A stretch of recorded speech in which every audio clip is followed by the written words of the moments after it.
হে friends, আমি মারুফ আছি আপনাদের সাথে। আজ আপনাদের জন্য নিয়ে আসলাম নিউ একটি হ্যান্ডসেটের রিভিউ। আজকে যে হ্যান্ডসেটটি নিয়ে রিভিউ করব সেটি হচ্ছে ওয়ালটনের new handset Walton Primo GM. তো চলুন শুরু করা যাক।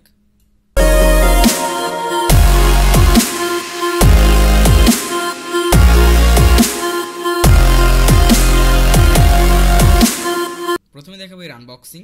বক্সটি খোলার পর প্রথমে আপনি হ্যান্ডসেটটি পাবেন পলি কাভারে মোড়ানো। এর সাথে অ্যাক্সেসরিজ হিসেবে আছে আপনার হোয়াইট কালারের হেডফোন কোয়ালিটি ভালো। রয়েছে একটি ওটিজি কেবল, একটি বড় charging adapter, USB data cable, ওয়ালটনের ওয়ারেন্টি কার্ড, একটি screen protector and Walton Primo GM এর ইউজার ম্যানুয়াল। তো এই ছিল একটি কুইক আনবক্সিং। তো চলুন রিভিউটি দেখে নেওয়া যাক।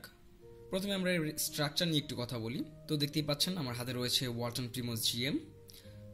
এর ফ্রন্ট প্যানেলটা সম্পূর্ণটাই গ্লাসের তৈরি অ্যান্ড ব্যাক সাইডটা ফুলি ব্ল্যাক আর ম্যাট ফিনিশ করা অ্যান্ড লেদার টাইপের একটা লুক দেওয়ার চেষ্টা করা হয়েছে, যেটা দেখতে খুব সুন্দর লাগে আর তাই হাতে ধরে বেশ ভালো ফিল পাবেন। আর যেহেতু ম্যাট ফিনিশ, তো সেই ক্ষেত্রে ফিঙ্গারপ্রিন্ট পড়ার কোনো ভয় নেই।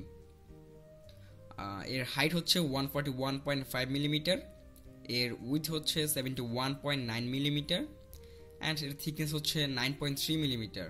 এর ওয়েট হচ্ছে 160 গ্রাম। আর আপনি যদি লক্ষ্য করেন তাহলে দেখতে পাবেন এর সাইড ব্যাজেসগুলো বেশ চিকন, যা এর ডিসপ্লের ভিউটাকে আরও ভালো করেছে। এর ফ্রন্ট প্যানেলের উপর দিকে রয়েছে ইয়ারপিস, সেন্সর অ্যান্ড ফ্রন্ট ক্যাম। এর নিচের দিকে রয়েছে তিনটি টাচ ক্যাপাসিটি বাটনস, যেগুলো সম্পূর্ণ নিউ স্টাইলের। এই তিনটি টাচ ক্যাপাসিটি বাটনস এর আউটলুকটাকে আরেকটা সুন্দর করেছে। মোবাইলটির পেছনে রাইট কর্নারে প্রথমে রয়েছে আপনার 5 মেগাপিক্সেলের অটোফোকাস ক্যামেরা অ্যান্ড তার নিচে রয়েছে এলইডি ফ্ল্যাশ লাইট, দেন ওয়ালটনের লোগো, সর্বশেষে জিএম এর লোগো অ্যান্ড একটি লাউড স্পিকার। এর উপর দিকে প্রথমে রয়েছে audio output 3.5 millimetre and USB port 2.0। এর নিচের দিকে রয়েছে একটি মাইক্রোফোন। এর ডান পাশে প্রথমে রয়েছে লক বাটন আর বাম পাশে রয়েছে ভলিউম রকার। বাটনসগুলো কেমন যেন একটু চিপ টাইপের দেওয়া হয়েছে, আপনি প্লাস্টিক ফিল পাবেন। মোবাইলটির পাশে সিলভার কালারের দুইটা লাইন দেওয়া হয়েছে, যেটা এটার আউটলুকটাকে একটু সুন্দর করার জন্য করা হয়েছে। তো এবার আমরা এর ইউআই নিয়ে একটু কথা বলি। দেখতে পাচ্ছেন এর ইউআইটি বেশ স্মুথ, ট্রানজিশনে কোনো প্রকার কোনো ল্যাগ নেই, টোটালি বেশ ভালো ইন্টারফেস রয়েছে এর মধ্যে। আর অ্যাপস ওপেনিং টাইম মোটামুটি, অ্যান্ড এর আইকনসগুলো কিন্তু বেশ কালারফুল অ্যান্ড বড় বড়। আর এই ইউজার ইন্টারফেসে আমার কাছে সবচেয়ে ভালো লেগেছে যে জিনিসটা, সেটা হচ্ছে আপনি এই ইউআইটাকে অনেক কাস্টমাইজ করতে পারবেন। সিরিয়াসলি আপনি এই ইউআইটাকে প্রায় অনেক স্টাইলে কাস্টমাইজ করতে পারবেন।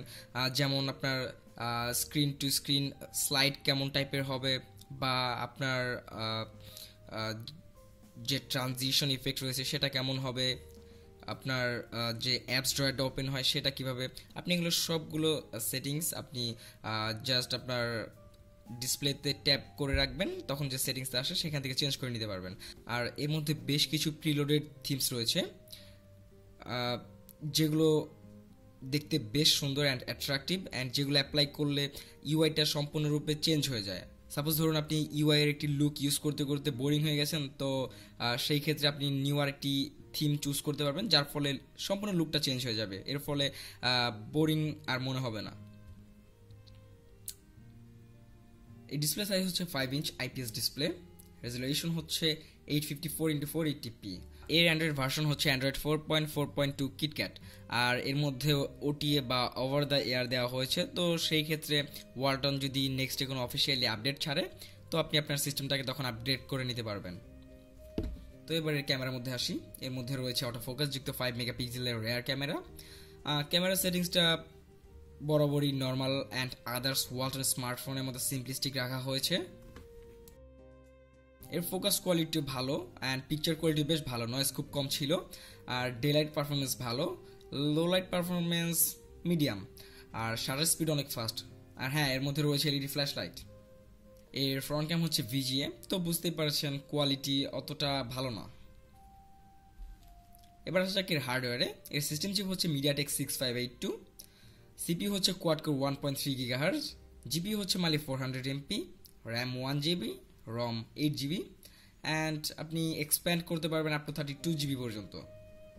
স্পিকারের অডিও কোয়ালিটি মোটামুটি বেশ ভালো। এর আনটিটু বেঞ্চমার্ক হচ্ছে 19,190। এর নিনামার্ক টু স্কোর হচ্ছে 55.2 ফ্রেম পার সেকেন্ড। এর মধ্যে কিছু সেন্সরস রয়েছে। সেন্সরগুলো হচ্ছে accelerometer sensor, light sensor, proximity sensor, orientation sensor, magnetic field sensor and হল সেন্সর।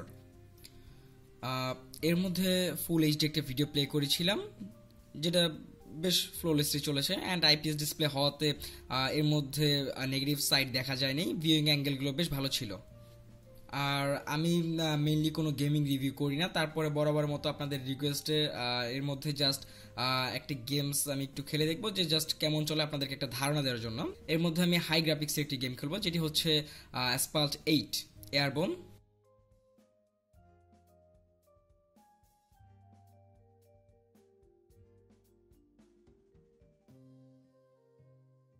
গেমটি বেশ ভালোভাবে চলেছিল, কোনো ধরনের কোনো ল্যাগ দেখা যায়নি, ফ্রেম ড্রপও নেই, বেশ ভালোভাবে স্মুথলি চলেছে গেমটি।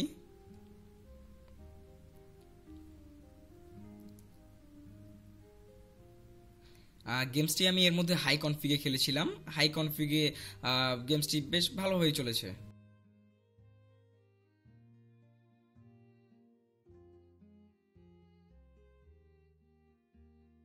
ব্যাকপ্যাক খোলার পর প্রথমে রয়েছে মেমোরি কার্ড স্লট, তারপরে রয়েছে একটি নর্মাল সিম স্লট, অ্যান্ড তারপরে রয়েছে একটি মাইক্রো সিম স্লট। আর নিচে রয়েছে 4000 মিলিঅ্যাম্পিয়ার আওয়ারের লিথিয়াম পলিমারের ব্যাটারি, যেটা আপনাকে বেশ ভালো ব্যাটারি ব্যাকআপ দিবে। আর আরেকটা কথা, সেটা হচ্ছে এর সাথে জিএম মিনির মেইনলি ততটা পার্থক্য নেই। মেইন পার্থক্যগুলো হচ্ছে আপনার ব্যাটারি ব্যাকআপ অ্যান্ড এর আপনার ডিসপ্লে সাইজ, এগুলোতে। এছাড়া নর্মালি এই দুইটার মধ্যে আর বেশি পার্থক্য নেই। সো আশা করি আজকে রিভিউটি আপনাদের ভালো লেগেছে। যদি ভালো লেগে থাকে তো সেই ক্ষেত্রে অবশ্যই ভিডিওটি লাইক করতে পারেন, শেয়ার করতে পারেন। কোনো ধরনের কোনো প্রবলেম হলে নিচে কমেন্ট বক্সে কমেন্ট করবেন। অ্যান্ড আমাদের সাথে কানেক্টেড থাকতে হলে আমাদের ফেসবুক পেজ জয়েন করতে পারেন, গ্রুপ জয়েন করতে পারেন। আর আপনারা মেনলি কী নিয়ে রিভিউ দেখতে চান সামনে, সেটা নিচে কমেন্ট বক্সে জানাতে পারেন। আর আপনাদের ফিডব্যাক আশা করতেছি, ইনশাল্লাহ আপনারা আপনাদের ফিডব্যাক দিয়ে যাবেন। আর এইরকম রিভিউ পেতে হলে আমাদেরকে সাবস্ক্রাইবও করতে পারেন। সো আমাদের নেক্সট রিভিউ আসা পর্যন্ত আপনারা সকলে ভালো থাকবেন, সুস্থ থাকবেন। ধন্যবাদ।